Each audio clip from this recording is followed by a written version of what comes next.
السلام علیکم ورحمۃ اللہ وبرکاتہ۔ آپ دیکھ رہے ہیں کوڈھیا RHN چینل۔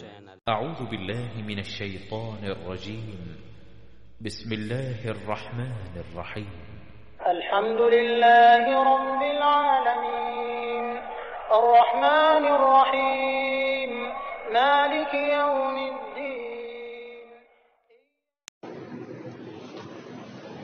من يهده الله فلا مضل له ومن يضلل فلا هادي له وأشهد أن لا إله إلا الله وحده لا شريك له وأشهد أن محمدا عبده ورسوله يا أيها الذين آمنوا اتقوا الله حق تقاته ولا تموتن إلا وأنتم مسلمون يا أيها الناس اتقوا ربكم الذي خلقكم من نفس واحدة وخلق منها زوجها وبث منهما رجالا كثيرا ونساء واتقوا الله الذي تساءلون به والأرحام إن الله كان عليكم رقيبا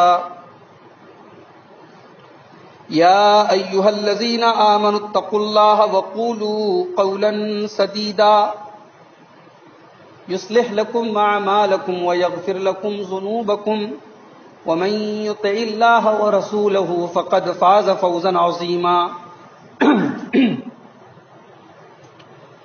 أما بعد فإن خير الحديث كتاب الله وخير الهدي هدي محمد صلى الله عليه وسلم وشر الأمور محدثاتها وكل محدثة بدعة وكل بدعة ضلالة وكل ضلالة في النار۔ أعوذ بالله من الشيطان الرجيم، بسم الله الرحمن الرحيم۔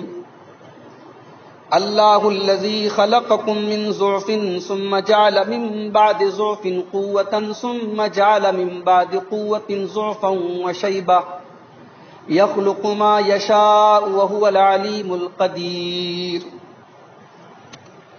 معزز حاضرین مجلس، محترم بزرگوں، دینی و ملی بھائیوں، پیارے بچوں، دنیا میں جب کوئی کاروبار یا بزنس کیا جاتا ہے تو اس کاروبار کے اندر دو چیزیں ہوتی ہیں۔ ایک کو کہتے ہیں کیپٹل اور ایک کو کہتے ہیں پروفٹ، فائدہ۔ کیپٹل جو ہے، جو اصل رقم ہوتی ہے، جو اصل سرمایہ ہوتا ہے، جو آدمی کاروبار میں انویسٹ کرتا ہے، تو ہر کاروبار کا، ہر بزنس مین کا، ہر کاروباری کا مقصد پروفٹ کمانا ہوتا ہے۔ کوئی کاروباری، کوئی ویاپاری، کوئی بزنس مین نقصان اٹھانے کے لیے بزنس نہیں کرتا۔ انسان کی کوشش یہ ہوتی ہے کہ میں جو کاروبار کرنے جا رہا ہوں، جو کام کرنے جا رہا ہوں، اس میں اگر مجھے پروفٹ نہیں ہوتا ہے تو کم سے کم نقصان نہ ہو، میری جو کیپٹل ہے، میری جو پونجی ہے، میرا جو سرمایہ ہے، وہ محفوظ ہو، وہ سیف ہو، وہ سرکشت ہو۔ تو جیسے کاروبار میں ایک پونجی ہوتی ہے، ویسے ہی سماج کے اندر، معاشرے کے اندر، سوسائٹی کے اندر ایک طبقہ ایسا ہے جس طبقے کے اوپر پورے سماج کی بنیاد، جو سماج کا کیپٹل ہے، جو کسی بھی قوم کا کیپٹل ہے، اس طبقے کو نوجوانوں کا طبقہ کہا جاتا ہے۔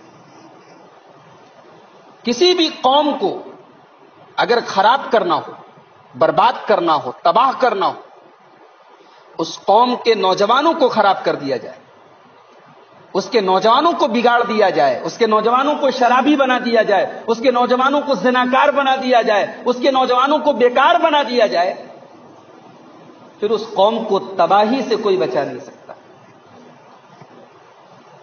دنیا کی تاریخ گواہ ہے، دنیا کی کسی بھی قوم نے اگر ترقی کی ہے تو اپنے نوجوانوں کے بل پر کی ہے، اور دنیا کی کوئی قوم اگر تنزلی کے گڈھے میں گری ہے تو اپنے نوجوانوں کی وجہ سے۔ یہی وجہ ہے کہ ہماری شریعت میں، ہمارے مذہب اسلام میں نوجوانوں کو بڑی اہمیت دی گئی، ان کو بڑا فوکس کیا۔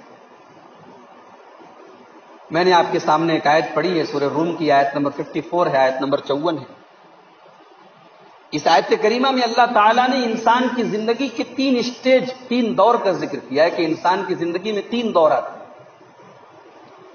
اللہ الذی خلقکم من ضعف ثم جعل من بعد ضعف قوة ثم جعل من بعد قوة ضعفا وشیبا۔ اللہ تبارک و تعالیٰ نے تم کو 3 دور میں، 3 مراحل میں، 3 پیریڈ میں، 3 اسٹیج میں پیدا کیا۔ اللہ الذی خلقکم من ضعف، جب اللہ تعالیٰ نے تم کو پیدا کیا تو تم کمزور تھے، تم کو کمزور بنایا۔ ظاہر سی بات ہے، بچہ پیدا ہوتا ہے کمزور ہوتا ہے، ماں باپ بھی اٹھاتے تو احتیاط کے ساتھ اٹھاتے، کہیں ہاتھ نہ اکھڑ جائے، اس کو گود بھی لیے ہیں تو سنبھال کے لیے، کہیں چوٹ نہ لگ جائے، کمزور ہے بچہ، بول نہیں سکتا، وہ چھوٹا بچہ ہے، بول نہیں سکتا، اس کو پیاس لگی ہے تب بھی روتا ہے، اس کو کھانا چاہیے تب بھی روتا ہے، اس کے سر میں درد ہے تب بھی روتا ہے، ماں باپ پریشان ہو جاتے، رو کیوں رہا ہے؟ اتنا کمزور ہے کہ اس کو اپنی بات کہنے کا اس کے پاس کوئی میڈیم ہی نہیں سوائے رونے کے، وہ رونے کے علاوہ کچھ کر ہی نہیں سکتا۔ اللہ الذی خلقکم من ضعف، میرے بندو اللہ تعالیٰ نے تم کو کمزور بنایا، تم بچپن میں کمزور تھے، پھر تمہاری عمر بڑھتی چلی گئی، کمزوری دھیرے دھیرے طاقت میں بدلتی چلی گئی۔ پہلے بچہ زمین کے اوپر رینگتا ہے، گھٹنوں کے بل چلتا ہے، دیوار کے سہارے چلتا ہے، پھر دھیرے دھیرے ماں باپ انگلیاں پکڑ کے چلاتے، پھر دوڑنے لگتا ہے۔ ثم جعل من بعد ضعف قوة، میرے بندو پھر تمہاری زندگی میں کمزوری کے بعد طاقت کا زمانہ آیا، تم 15 سال کے ہو گئے، 16 سال کے ہو گئے، نوجوان ہو گئے، جوانی کی عمر تمہاری آ گئی، بدن میں بھی طاقت آ گئی، دماغ بھی چلنے لگا، ہر چیز کی تمہارے اندر سوچنے سمجھنے کی طاقت آ گئی۔ یہ تمہاری زندگی کا دوسرا دور ہے، دوسرا اسٹیج۔ ثم جعل من بعد قوة ضعفا وشیبا، پھر تم 30 سال کے ہو گئے، 35 سال کے ہو گئے، 40 سال کے ہو گئے، کچھ کمزوری آنے لگی، کچھ بال پکنے لگے، کچھ بدن میں جھرریاں پڑنے لگی، 50 سال کے ہو گئے، بڑھاپا آ گیا، اب ہڈیاں ٹوٹ جائیں تو جڑتی نہیں ہیں، اب 2-4 سیڑھی چڑھ جاؤ تو ہانپنے لگتے ہو، اب ذرا سی محنت کا کوئی کام کرو تو تھک جاتے ہو۔ ثم جعل من بعد قوة ضعفا وشیبا، میرے بندو تمہاری زندگی کا یہ تیسرا دور ہے، یہ طاقت کے بعد ایک دوسری کمزوری کا دور ہے۔ ایک کمزوری تو بچپن کے زمانے میں تھی، اب یہ جو کمزوری آئی ہے اس کمزوری کو بڑھاپا کہا جاتا ہے۔ اللہ فرماتا ہے میرے بندو ان 3 زندگی کے دور میں اگر طاقت کا کوئی دور ہے، اگر قوت کا کوئی دور ہے، اگر انرجی کا کوئی دور ہے تو وہ جوانی کا دور ہے۔ تم جوانی میں جو کر سکو گے وہ بڑھاپے میں نہیں کر پاؤ گے، وہ بچپن میں نہیں کر پاؤ گے۔ جوانی اللہ تعالیٰ کی بڑی عظیم نعمت ہے میرے پیارے بھائی، اور ظاہر سی بات ہے کہ جب نعمت عظیم ہوتی ہے تو حساب بھی اتنا ہی زیادہ لیا جائے۔ جب جوانی کے اندر ہم وہ کر سکتے ہیں جو بڑھاپے میں نہیں کر سکتے تو جوانی کے بارے میں حساب بھی دینا پڑے گا۔ اللہ کے پیارے نبی صلی اللہ علیہ وسلم فرماتے ہیں، ترمذی کی روایت ہے، لا تزول قدم ابن آدم من عند ربه یوم القیامہ، قیامت کے دن انسان اپنی جگہ سے ہل بھی نہیں پائے گا، انسان اپنی جگہ سے ٹس سے مس بھی نہیں ہو پائے گا، حتی یسألان خمس، جب تک 5 سوالوں کے جواب نہ دے دے۔ دنیا کا کوئی اسکول ایسا نہیں، کوئی مدرسہ ایسا نہیں جہاں مدرسے کے اسٹوڈنٹ کو ایگزام کا پیپر دے دیا جائے، کوسچن آؤٹ کر دیا جائے، سوال بتا دیا جائے، اس اللہ نے قیامت کے دن کا پیپر آؤٹ کر دیا۔ 5 سوالوں کا جواب سب کو دینا ہے، اس کے بغیر ہل نہیں سکتے۔ کون سے 5 سوال ہوں گے؟ ان عمرہ فیما افناہ، پہلا سوال تیری زندگی کے بارے میں، 50 سال کی، 60 سال کی، 70 سال کی جو تو زندگی گزار کر کے آیا ہے، جو تو جیون گزار کر کے آیا ہے، جو تو حیات اپنی گزار کر کے آیا، تو اپنی پوری زندگی کا حساب دے۔ پہلا سوال پوری زندگی کا حساب۔ دوسرا سوال وَعَنْ شَبَابِهِ فِيمَا أَبْلَاهُ، میرے بندے تیری زندگی میں جو شباب کا دور تھا، جو جوانی کا دور تھا، جو انرجی کا دور تھا، جو طاقت کا دور تھا، جو کچھ کرنے کا دور تھا، تو نے اپنی جوانی کو کہاں گزارا، جوانی میں کون کون سے کام کیے، تو جوانی کا حساب دے۔ پہلا سوال پوری زندگی کے بارے میں۔ اب ظاہر سی بات ہے، پوری زندگی میں جوانی بھی آ گئی، بڑھاپا بھی آ گیا، لیکن جوانی اتنی امپورٹنٹ ہے، اتنی اہم ہے کہ جوانی کے بارے میں الگ سے حساب دینا پڑے گا، تو نے جوانی کیسے بتائی۔ تیسرا سوال وَعَنْ مَالِهِ مِنْ أَيْنَ اكْتَسَبَهُ، کاروبار کرتا تھا، بزنس کرتا تھا، نوکری کرتا تھا، دکان تو نے کھول رکھی تھی، تو نے جو پیسہ کمایا تھا وہ حلال تھا یا حرام تھا، وہ جائز تھا کہ ناجائز تھا، تو نے پیسہ کہاں سے کمایا، اس کا بھی حساب دے۔ اور ایک بات بتاؤں، پیسہ کمانے کی بھی عمر جوانی ہی ہے۔ 40 سال کے بعد آدمی پھر کہتے ہیں نا لوگ میں ریٹائر ہو گیا، اصل جو کمانے کی عمر ہے، آگے بڑھنے کی عمر ہے، وہ 25 سے لے کر کے 40 کے بیچ میں۔ گویا یہ تیسرا سوال ہو رہا ہے، اس کا تعلق بھی جوانی ہی سے، کہاں سے کمایا۔ تو جوانی میں تو آدمی کماتا ہے، بڑی بڑی پراپرٹی خریدتا ہے، بڑے بڑے مکان خریدتا ہے، ترقی کرتا ہے، جوانی میں کرتا ہے۔ تو تیسرا سوال کہاں سے پیسہ کمایا۔ چوتھا سوال وَفِيمَ أَنفَقَهُ، میں نے تجھ کو جو مال دیا، جو پیسہ دیا، جو دولت تو نے کمائی تھی، اس کو خرچ کہاں پر کیا، کہاں پہ تو نے پیسہ اڑایا۔ کمائی کا بھی حساب دینا ہے، خرچے کا بھی حساب دینا ہے۔ انکم کیا تھی اور ایکسپینسز کیا تھی، کہاں سے کمایا، کہاں خرچ کیا۔ اور 5واں سوال جو ہم سے اور آپ سے سب سے ہوگا، وَمَاذَا عَمِلَ فِيمَا عَلِمَ، تو نے جو علم حاصل کیا۔ اب علم حاصل کرنے کا مطلب یہ نہیں ہے کسی مدرسے میں پڑھا، علم حاصل کرنے کا مطلب یہ ہے کہ دین کا، شریعت کا، قرآن کا، حدیث کا جتنا بھی تو نے علم حاصل کیا، اور جیسے بھی علم حاصل کیا، جمعہ کے خطبے کے ذریعے، تقریروں کے ذریعے، کتابوں کے ذریعے، مطالعے کے ذریعے، تو نے جو بھی علم حاصل کیا، جو تو نے نالج گین کی، جو تو نے گیان پراپت کیا، ماذا عمل فیما علم، اس علم کے اوپر تو نے عمل کتنا کیا۔ یہ 5 سوالات ہوں گے قیامت، اور ہمیں اور آپ کو حساب دینا پڑے۔ تو ان 5 سوالوں میں ایک الگ سے سوال کیا جا رہا ہے میرے پیارے ساتھیوں، جوانی کے بارے میں۔ یہ جوانی بڑی امپورٹنٹ چیز ہے، لوگ اس کی قدر نہیں کرتے، لوگ جوانی کی قدر نہیں کرتے، لوگ جوانی کو کہاں کہاں لٹا رہے ہیں، کہاں کہاں برباد کر رہے ہیں۔ اللہ کے پیارے نبی صلی اللہ علیہ وسلم فرماتے ہیں اغتنم خمسا قبل خمس، 5 چیزوں کی قدر کرو، 5 چیزوں کی ویلو کو سمجھو، 5 چیزوں کی اہمیت کو سمجھو، 5 چیزوں کے آنے سے پہلے۔ سب سے پہلی چیز شبابک قبل حرمک، اپنی جوانی کی قدر کرو، جوانی کو غنیمت سمجھو، جوانی کی اہمیت کو سمجھو اس سے پہلے کہ تم بوڑھے ہو جاؤ۔ کتنے بوڑھے ہیں بیچارے، ٹھنڈی سانس لیتے ہیں، ہائے میری جوانی کہاں برباد ہو۔ بڑھاپا ہے، اب یاد آتا ہے کہ جوانی میں میں نے یہ کر لیا ہوتا، وہ کر لیا ہوتا، لیکن ایک بار جو جوانی چلی گئی وہ پھر لوٹنے والی نہیں۔ وہ جو پاور، جو انرجی، جو طاقت آپ کے اندر 25 سال کی عمر میں تھی، 50 سال کی عمر میں دوا کھا کر کے اور چون پراش کھا کر کے اور کیا اور ٹیبلٹ اور کیپسول کھا کر کے وہ طاقت آپ کے اندر پیدا نہیں ہو سکتی. تو جوانی کی قدر کرو اس سے پہلے کہ بوڑھے ہو. وَصِحَّتَكَ قَبْلَ سَقَمِكَ، اور اپنی تندرستی کی قدر کرو اس سے پہلے کہ تم بیمار ہو جاؤ. کب کون سی بیماری آ جائے کیا ٹھکانا. اچھا خاصا چلتا پھرتا انسان ہے، پتا چلا جناب بیمار ہوا، ہاسپٹل گیا، پھر بڑے ہاسپٹل گیا، پھر انتقال کی خبر آ گئی. اچانک، آج کل تو اچانک موت بہت ہوتی ہے نا. اچانک صحت تندرستی اللہ کی بہت بڑی نعمت ہے. وہ کسی شاعر نے کہا ہے نا، تندرستی 1000 نعمت ہے. ہزاروں نعمتیں ایک طرف تندرستی ہے. کسی کو شوگر ہو جائے ایک عذاب ہے، ایک عذاب ہے، عذاب سے کم نہیں ہے. شوگر ہے، اب تو آج کل تو بچوں کو ہو جا رہا ہے شوگر. صاحب میٹھا نہیں کھا سکتے، یہ نہیں کھا سکتے، وہ نہیں کھا سکتے. دوسرے لوگ یہ کنفیوز ہیں کیا کھائیں، یہ بیچارہ کنفیوز ہے کیا نہ کھائیں.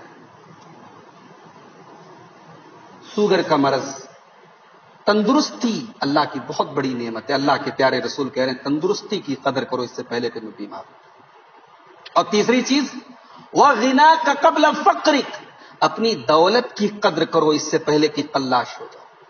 آج دولت ہے، آج توتی بول رہا ہے، آج 4 ویلر ہے آپ کے پاس، آج گاڑی ہے، بنگلہ ہے، پیسہ ہے، کوئی گارنٹی نہیں ہے. کوئی گارنٹی نہیں ہے کہ آپ ہمیشہ ایسے ہی پیسے والے رہیں. بزنس ہے، بیٹھ بھی سکتا ہے، دولت ہے ختم بھی ہو سکتی ہے. آج اگر آپ کے پاس دولت ہے اس کا صحیح استعمال کرو اس سے پہلے کہ تم غریب ہو جاؤ. اور چوتھی چیز وَفَرَاغَكَ قَبْلَ شُغْلِكَ، اور اپنی فرصت اور ٹائم کی قدر کرو. آج ہمارا نوجوان ٹائم پاس کر رہا ہے، گھنٹوں موبائل میں لگا ہوا ہے، رات رات بھر چیٹنگ کر رہا ہے. کوئی ٹک ٹاک میں لگا ہے، کوئی فیس بک پہ لگا ہے، کوئی واٹس ایپ پہ لگا ہے، کوئی یوٹیوب پہ لگا ہے. ٹائم بہت ہے ہمارے نوجوانوں کے پاس، ٹائم پاس کر رہے ہیں. دنیا کی بڑی بڑی ترقی یافتہ قوموں کے پاس ٹائم نہیں ہے.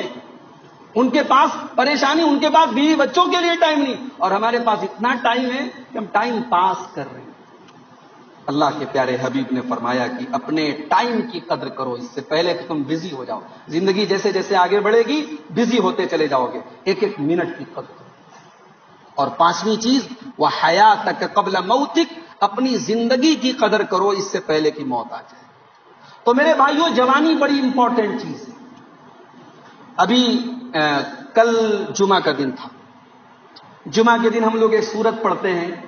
اللہ کے رسول کی حدیث ہے کہ اگر اس سورت کو پڑھ لیا جائے تو اگلے جمعہ تک اللہ تعالیٰ کی طرف سے ایک نور انسان کو عطا کیا ہے. کوئی بتا سکتا ہے کون سی سورت ہے وہ؟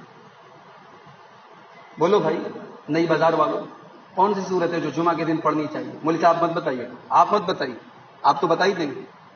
یہ جو پبلک بیٹھی ہے سورہ کہف پڑھتے ہیں آپ لوگ؟ اچھا کل کس کس نے پڑھی ذرا ہاتھ اٹھاؤ دیکھیں کس کس نے پڑھی. اللہ، اتنی بڑی مجلس میں مشکل سے 5 6 7 ہاتھ اٹھے. میرے بھائیوں اللہ تعالیٰ ہمیں ایک ہفتے کے لیے نور دے رہا ہے. اللہ تعالیٰ نور کا مطلب روشنی. اب اللہ جب روشنی دے گا تو کاروبار میں بھی روشنی محسوس ہوگی، بیوی بچوں میں بھی روشنی محسوس ہوگی، گھر بار میں بھی روشنی محسوس ہوگی، دل میں بھی روشنی محسوس ہوگی. اور میں سمجھتا ہوں کہ نارمل اسپیڈ میں اگر آدمی پڑھے گا تو 20 منٹ سے زیادہ نہیں لگے گا. 20 منٹ کا ٹائم نکالنے سے 1 ہفتہ تک آپ کو برکت مل رہی ہے. ہم کتنے بدنصیب ہیں. اللہ تعالیٰ کیسے کیسے آفر دے رہا ہے. مارکیٹ میں آفر آتا ہے تو آدمی ٹوٹ پڑتا ہے دکان کے اوپر. آفر آیا ہے، بنارس میں بڑے بڑے مال ہیں، آفر آ جاتا ہے، ایک سامان پر ایک سامان فری تو بھیڑ لگ جاتی. اللہ تعالیٰ 20 منٹ کی محنت پر 1 ہفتے کے لیے برکت دے رہا ہے. اور ہم لوگ اتنے بدنصیب ہیں. اللہ ہمیں معاف فرمائے اور اللہ ہم سب کو ہر جمعہ کے دن سورہ کہف کی تلاوت کی توفیق نصیب فرمائے. آمین. سورہ کہف، کہف کے معنی ہوتے ہیں غار، جس کو ہندی میں بولتے گفا. پہاڑوں کے اندر جو گفائیں بنی ہوتی ہیں اس کو عربی میں کہف بولتے ہیں. تو سورہ کہف کے اندر ایک واقعہ بیان کیا گیا. واقعہ کیا ہے کہ ایک ظالم بادشاہ تھا. ظالم بادشاہ کے دور میں اللہ تعالیٰ کے چند بندے تھے جو اللہ تعالیٰ نے ان کو ایمان کی توفیق دی اور انہوں نے ظالم بادشاہ کے سامنے اعلان کیا کہ ہم اللہ کے علاوہ کسی اور کے آگے سر نہیں جھکائیں. قرآن کریم نے اس واقعے کو مختصراً بیان کیا. میں اس واقعے کی ڈیٹیل میں جانا نہیں چاہتا. اللہ تعالیٰ نے یہ واقعہ جو بیان کیا ہے اصحاب کہف کا، غار والوں کا واقعہ، اللہ تعالیٰ نے ایک چیز کو ہائی لائٹ کیا ہے. کیا ہے وہ چیز؟ انہم فتیۃ آمنوا بربہم وزدناہم ھدی. یہ اللہ کے جو بندے تھے جنہوں نے بادشاہ وقت کے سامنے اعلان کیا توحید اور ایمان کا. اللہ فرماتا انہم فتیۃ، یہ چند نوجوان تھے. نوجوان تھے. پتہ یہ چلا کہ ظالم بادشاہ کے سامنے حق بات کو بلند کرنا اور حق بات کو بیان کرنا، اتنا گٹس اور اتنی ہمت اور اتنی جرأت اور اتنی طاقت اگر کسی کے اندر ہے تو نوجوانوں. اور آگے بڑھیے. موسیٰ علیہ السلام نبی بنا کر بھیجے گئے بنی اسرائیل کی طرف. موسیٰ علیہ السلام نے جب اپنی نبوت کا اعلان کیا تو اللہ تعالیٰ کہتا ہے کہ موسیٰ علیہ السلام کے اوپر تھوڑے سے لوگ ایمان لائے، کیونکہ سب فرعون سے ڈرتے تھے. فرعون بہت بڑا ظالم تھا. کون لوگ ایمان لائے؟ فما آمن لموسیٰ الا ذریۃ من قومہ. موسیٰ علیہ السلام کے اوپر چند نوجوان ایمان لائے، بوڑھے لوگ ایمان نہیں لائے. یہ ہمارے بوڑھے لوگ جو بیٹھے ناراض نہ ہو بھائی، یہ بنی اسرائیل کے بوڑھوں کی بات ہو رہی ہے، آپ کی بات نہیں ہو رہی. بوڑھے لوگ ایمان نہیں لائے. کیوں؟ بوڑھوں کو سمجھانا تھوڑا مشکل ہوتا ہے، نوجوان جلدی سمجھ جاتا ہے. اللہ تعالیٰ کہہ رہا ہے کہ میرے نبی موسیٰ کے اوپر نوجوان ایمان لائے. اس کا مطلب یہ ہوا کہ حق بات کو ایکسپٹ کرنے کی، حق بات کو کنزیوم کرنے کی صلاحیت نوجوانوں کے اندر زیادہ ہو. اور آگے بڑھیے. 4000-5000 سال پہلے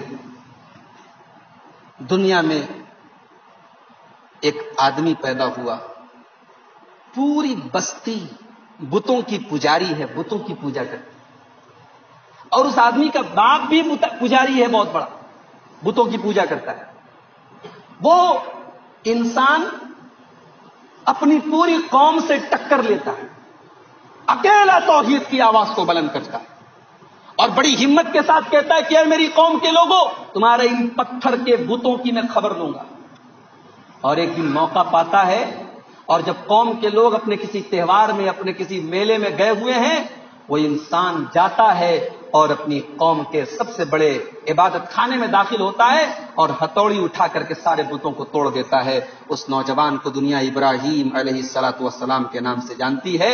قرآن کہتا ہے قالوا سمعنا فتى يذكرهم يقال له ابراہیم. ابراہیم نے جب یہ کارنامہ انجام دیا تو وہ میری اور آپ کی طرح میرے نوجوان ساتھیوں 25 سال کا 20 سال کا نوجوان تھا. ابراہیم نے جوانی کی عمر میں یہ کام کیا. جوانی بڑی عظیم نعمت ہے میرے پاس.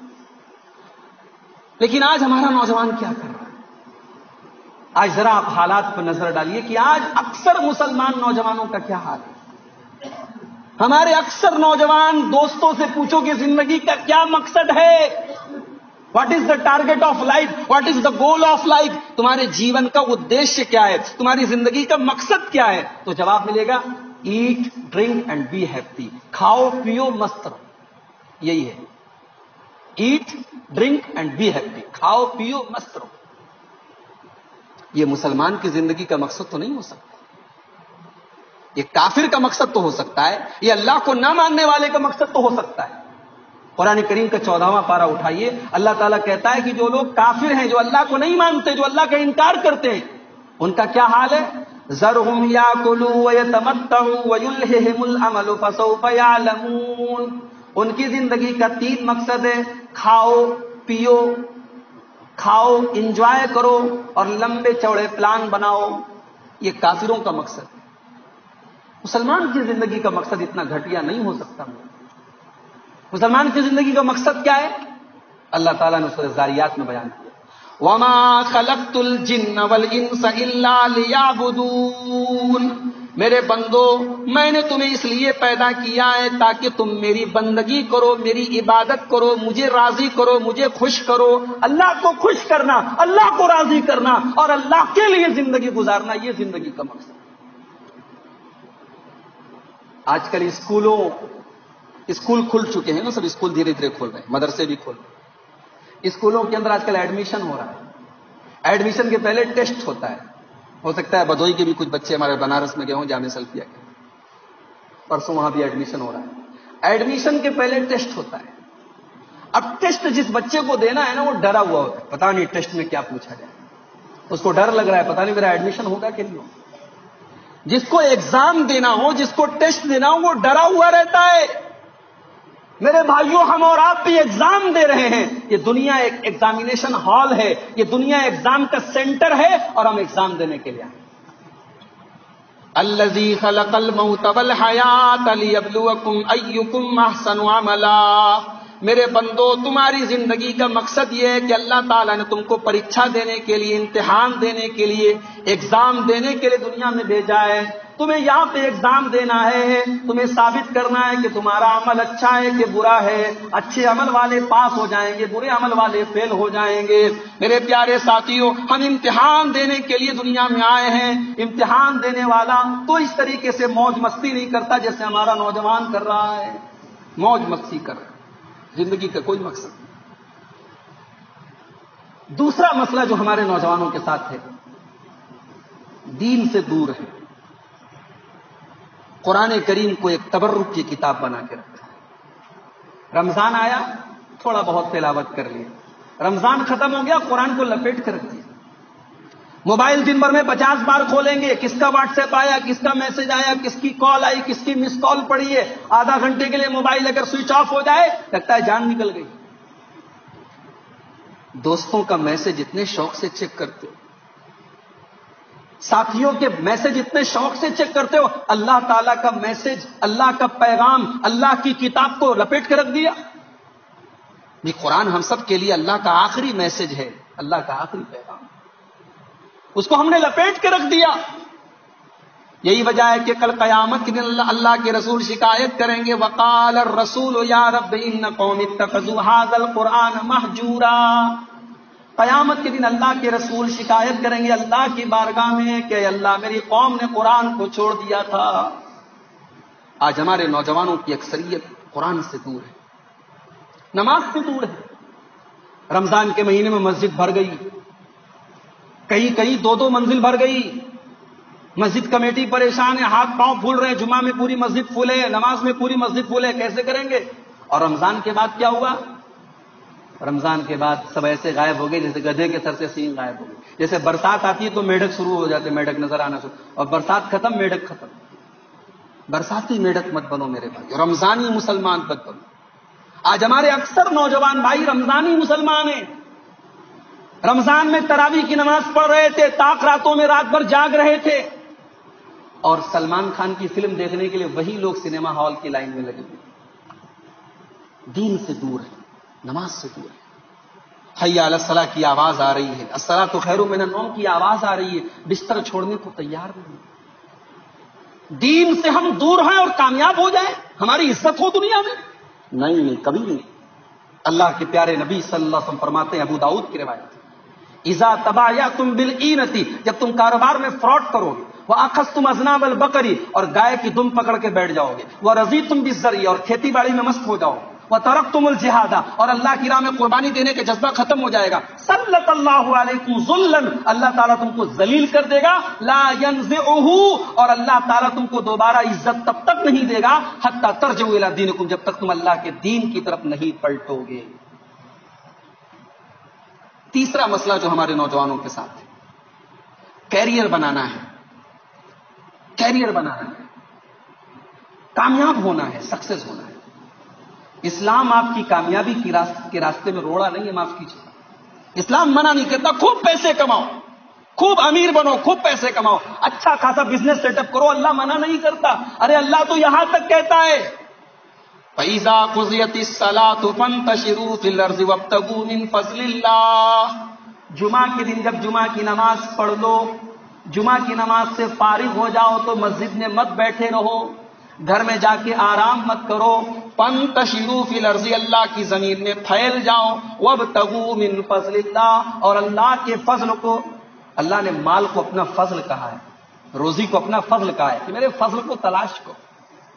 پیسہ کمانا برا نہیں, کیریئر بنانا برا نہیں، مگر کیریئر بنانے کے چکر میں آدمی اتنا پاگل ہو جائے کہ اللہ کو بھول جائے۔ وہ اکبر الہ آبادی نے کہا تھا نا، تم شوق سے کالج میں پڑھو، چرخ پہ جھولو، جائز ہے غباروں میں اڑو، پارکوں میں کھیلو، بس ایک سخن بند ہے عاجز کا رہے یاد، اللہ کو اور اپنی حقیقت کو نہ۔ کیریئر بناؤ، بزنس کرو، پیسہ کماؤ، مگر اللہ کو مت چھوڑو۔ دنیا میں بہت بڑا بلینئر پیدا ہوا تھا، بلینئر بھی اس کے لیے چھوٹا لفظ ہے۔ کیا نام تھا اس کا؟ قارون۔ قارون جو جیسے آج بولتے نا بل گیٹس بہت بڑا آدمی ہے، دنیا کے ٹاپ 10 جو امیروں کی لسٹ آتی ہے بل گیٹس کا نام آتا ہے، یا جو فیس بک کا مالک ہے اس کا نام آتا ہے، یا گوگل کے مالک کا نام آتا ہے۔ یہ لوگ دنیا کے بڑے بڑے ارب پتی خرب پتی لوگ۔ لیکن قارون کون تھا؟ قارون وہ تھا کہ قرآن کہتا ہے ہم نے اتنی دولت دی تھی، ماں ان مفاتیحہ لتنوء بالعصبہ، اس کے خزانوں کی چابیوں کو بڑے بڑے پہلوان، خزانہ نہیں، خزانوں کی چابیوں کو بڑے بڑے پہلوان بڑی مشکل سے اٹھاتے تھے، اتنا پیسے والا تھا۔ لیکن قارون کے دماغ میں کیا پیدا ہو گیا تھا؟ انما اوتیتہ علی علم، یہ دولت مجھے میرے ٹیلنٹ سے ملی ہے۔ اللہ کیا ہے؟ اللہ نے کیا دیا ہے؟ میرے باپ دادا سے نہیں ملی، میں نے وراثت میں نہیں پائی ہے، یہ میں نے اپنے ٹیلنٹ سے پائی ہے۔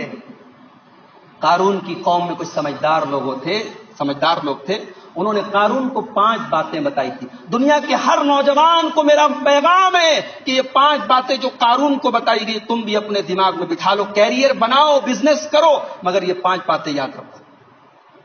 پہلی بات، وَابْتَغِ فِيمَا آتَاكَ اللَّهُ الدَّارَ الْآخِرَةَ، اللہ تعالیٰ نے تم کو جو دولت دی ہے، جو پیسہ دیا ہے، اس پیسے کے اندر، اس دولت کے اندر تم آخرت کی بھی تیاری کرو۔